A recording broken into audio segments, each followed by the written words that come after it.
All right, language explorers. Let's have a look at today's Saturday phrasal verb. So opt in. Opt in.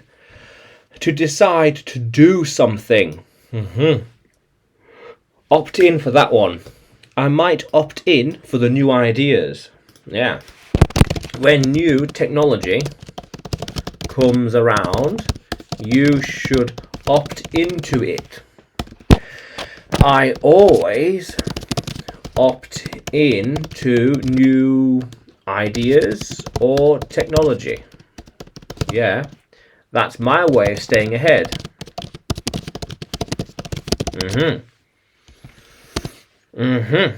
How cool is that? How are you going to opt in to the trial?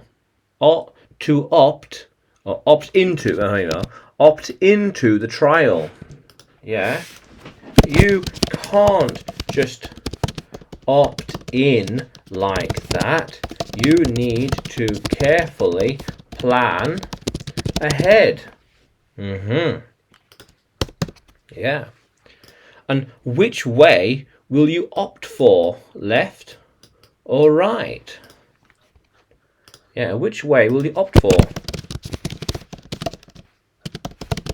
Yeah, I've forgotten. Left or right, depends on things. Yeah. Be careful what you opt for in life. Yeah. How cool is that, language explorers? Yeah. Definitely. We opted in last night. We opted into it last night. We decided what to do last night. We opted into it last night and are moving ahead in life. How cool is that? Yeah. I'm thinking which to opt into now. Yeah, because we've got loads of choices.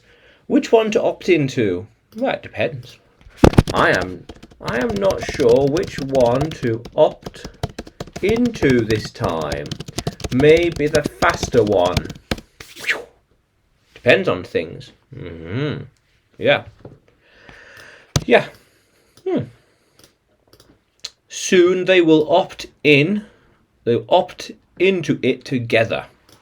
Yeah. How will they opt into it together? Because you have to choose individually. Individually, not as a group. Yeah. Yeah. Okay. But opt in. Left or right? Up or down? Which one to opt in for? Now, can you use opt in a sentence, language explorers? Can you write it in the comments below? And like the video, subscribe to the channel. More videos to come, more lessons to come. And you can find me on YouTube, Facebook, Telegram and Udemy when you search for English with Adrian or Adrian Nanchev. Yeah, how cool is that, language explorers? Let's keep exploring.